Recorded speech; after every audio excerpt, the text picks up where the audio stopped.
Hi friends, welcome to our channel. Brahmamudi serial next ఎపిసోడ్లో ఏం జరగబోతోందో ఈ వీడియోలో చూసి తెలుసుకుందాం. కావ్య ఇప్పుడు ఏం చేయబోతోంది, అసలేం జరిగింది అని తెలుసుకోవడానికి ఈ వీడియోని స్కిప్ చేయకుండా ఎండ్ వరకు చూసేయండి. కావ్య అప్పులు ఇద్దరు హాస్పిటల్లో ఉన్న గుడిలో ఉంటారు. అలా వాళ్ళకి రాజే రామ్గా ఉంటున్నాడు అని అసలు నిజం తెలిసింది అని చాలా సంతోషంగా ఉంటారు. అప్పుడు అప్పు, అక్క ఇప్పుడైనా వెళ్ళి బావతో అసలు నిజం చెప్పి మన మన బావని మన ఇంటికి తీసుకెళ్ళిపోదాము అని అంటుంది. అప్పుడు కావ్య ఇప్పుడా అని అంటూ ఉంటుంది. ఈలోగా యామిని వచ్చి రాజుతో పెళ్ళికి ఇంత త్వరగా ఒప్పుకున్నందుకు చాలా థ్యాంక్స్ బావా అని మాట్లాడడం అప్పు కావ్యలు ఇద్దరూ వింటారు. అప్పుడు వాళ్ళిద్దరూ ఆ మాట వినగానే ఆశ్చర్యపోతారు. అప్పుడు అప్పు ఈ ట్విస్ట్ ఏంటక్క అని అంటుంది. అప్పుడు కావ్య నాకు అదే అర్థం కావడం లేదప్పు, ఆయన ఆ యామినిని పెళ్లి చేసుకోవడం ఏంటి అని అంటుంది. యామిని రాజ్తో ఇలా మాట్లాడుతూ ఉంటుంది. బావా, నువ్వు మా నాన్న చెప్పారని ఒప్పుకున్నావా, లేక నిజంగానే నా మీద ఇష్టంతో ఒప్పుకున్నావా అని అడుగుతూ ఉంటుంది. ఇదంతా అప్పు కావ్యలు ఇద్దరూ వింటూ ఉంటారు. అప్పుడు రాజ్ ఏం మాట్లాడకుండా మౌనంగా ఉంటాడు. అప్పుడు యామిని, ఏంటి బావా ఏం మాట్లాడవు, చెప్పు అని అంటుంది. అప్పుడు రాజ్ ఏమీ చెప్పలేక అలానే మౌనంగా ఉంటాడు. తన మనసులోని మాటని యామినికి చెప్పడానికి చాలా ఇబ్బంది పడుతూ ఉంటాడు. అప్పుడు యామిని, ఏంటి బావా ఏం మాట్లాడకుండా అలా మౌనంగా ఉన్నావు, నేనంటే నీకు ఇష్టం లేదా అని అంటుంది. అప్పుడు రాజ్ అలాంటిది ఏం లేదు యామిని అని అంటాడు. అప్పుడు యామిని మరెందుకని చెప్పడం లేదు బావా అని అంటుంది.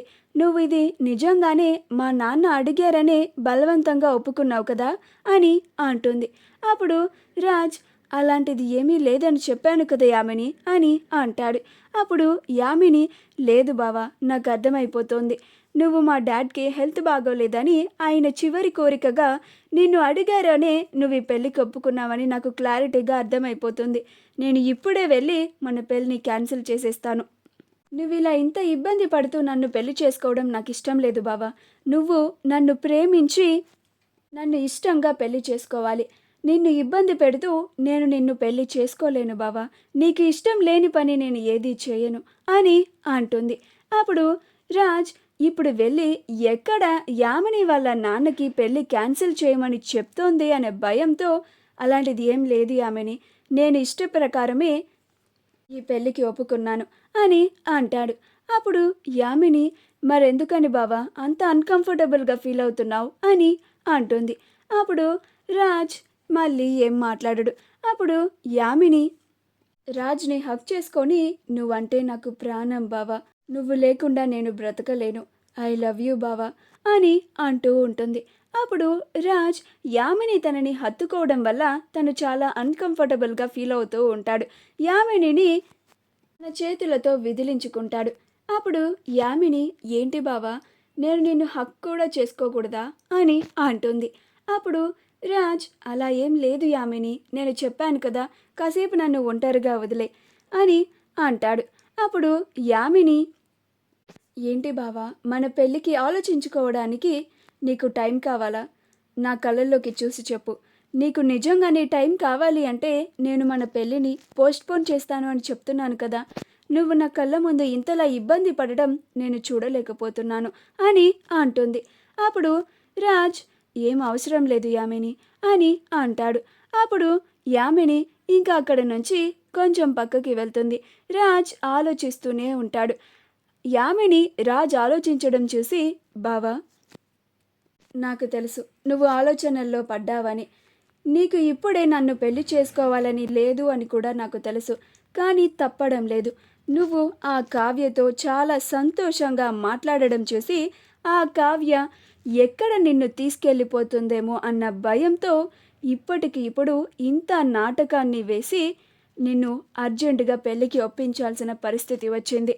అందుకే ఇలా నేను నిన్ను చిక్కుల్లో పడేయాల్సి వచ్చింది.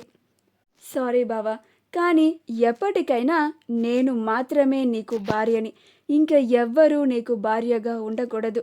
ఆ కావ్య నా భర్త అని నిన్ను తీసుకెళ్ళడానికి వస్తే ఆ కావ్యని చంపడానికి కూడా నేను వెనుకాడను అని అనుకుంటూ లోపలికి వెళ్ళిపోతుంది.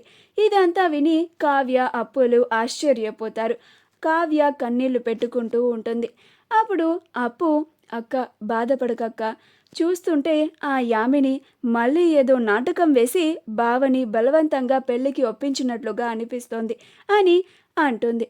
అప్పుడు కావ్య, లేదప్పు, ఆయన నిజంగానే ఆ యామినిని పెళ్లి చేసుకోవడానికి ఒప్పుకున్నారేమో అని అనిపిస్తోంది అని అంటుంది. అప్పుడు అప్పు, నువ్వు కూడా చూసావు కదక్క, ఆ యామిని బావని హక్ చేసుకున్నప్పుడు బావ ఎంత ఇబ్బందిగా ఫీల్ అయ్యాడో, ఎప్పటికైనా బావకి నువ్వే భార్యవి అని అంటుంది. అప్పుడు కావ్య చాలా బాధపడుతూ కన్నీళ్లు పెట్టుకుంటూ బోరున ఏడుస్తూ ఉంటుంది. కానీ ఇప్పుడు మీ బావగారు ఆ యామినిని పెళ్లి చేసుకోవాలనుకుంటున్నారు కదా అప్పు అని అంటుంది. ఆ దేవుడికి ఎందుకు అప్పు నా మీద కొంచెం కూడా జాలి కలగదా? ఎందుకని నాకు ఇలాగా సమస్యల మీద సమస్యలని తీసుకొస్తున్నాడు? నా భర్తని దూరం చేశాడు, ఇప్పుడు శాశ్వతంగా దూరం చేయాలని చూస్తున్నాడు. ఎలాగైనా నేను ఆయన్ని వెతికి పట్టుకోవాలని అనుకున్నాను. తీరా ఆయన నా కళ్ళకి కనిపించేసరికి ఆయన గతం మర్చిపోయారు అని తెలిసింది. అక్కడే నా మనసు సొగం విరిగిపోయింది. ఇప్పుడు ఆయన ఆ యామినిని పెళ్లి చేసుకోబోతున్నారని తెలియగానే పూర్తిగా నేను ఈ విషయాన్ని తట్టుకోలేకపోతున్నాను అని ఏడుస్తూ ఉంటుంది. అప్పుడు అప్పు, బాధపడకక్క, మనం ఏదో ఒకటి చేద్దాం. బావకి ఆ యామినికి పెళ్ళి జరగకుండా మనం మధ్యలో ఉండి అడ్డుకుందాము. ముందు మనం ఇంటికి వెళ్దాం పదక్క అని కావ్యని అప్పు ఇంటికి తీసుకెళ్తుంది. అలా కావ్య దేవుడి ముందు కూర్చొని, ఏంటిది స్వామి, నువ్వే ఈ సమస్యని సృష్టించావు కాబట్టి దీనికి పరిష్కారాన్ని కూడా నువ్వే నాకు చూపించు. నువ్వే నాకు ఏదో ఒక దారిని చూపించు. ఆ యామినికి ఆయనకి అస్సలు పెళ్ళి జరగకూడదు. నాకు ఆయనకి ఎప్పుడో 3 ముళ్ళ బంధం ఏర్పడిపోయింది. ఆయన భార్యని నేను. ఆ యామిని ఇప్పుడు కావాలని ఆయన్ని చిక్కుల్లో పడేయాలని చూస్తోంది. బలవంతంగా ఆయన్ని పెళ్లి చేసుకోవాలని చూస్తుంది. నువ్వే ఈ సమస్య నుండి గట్టెక్కించాలి స్వామి. నాకు తెలుసు, నేను ఆయన కోసం ఇంతలాగా బాధపడుతున్నప్పుడు ఆయన నా కళ్ళకి కనిపించేలాగా చేశావు. ఆయన గతాన్ని మర్చిపోయారు అని తెలిసేలాగా చేశావు. ఆయన ఇప్పుడు ఎక్కడ ఉంటున్నారో అది కూడా తెలిసేలాగా చేశావు. ఇప్పుడు ఈ సమస్యని కూడా నువ్వే సృష్టించావు కాబట్టి ఆ యామినికి ఆయనకి పెళ్ళి ఆగిపోయేలాగా ఒక పరిష్కారాన్ని నువ్వు నాకు ఖచ్చితంగా చూపిస్తావు అని నేను గట్టిగా నమ్ముతున్నాను స్వామి అని అనుకుంటూ బాధపడుతూ ఉంటుంది. నువ్వే నాకు దిక్కు స్వామి అని తన బాధని దేవుడి ముందు చెప్పుకుంటూ ఉంటుంది. మా వీడియో కనుక మీకు నచ్చినట్లయితే లైక్ చేయండి, షేర్ చేయండి, మా ఛానల్ని సబ్స్క్రైబ్ చేసుకోండి. పక్కనే ఉన్న బెల్ ఐకాన్ని క్లిక్ చేయడం మాత్రం మర్చిపోకండి.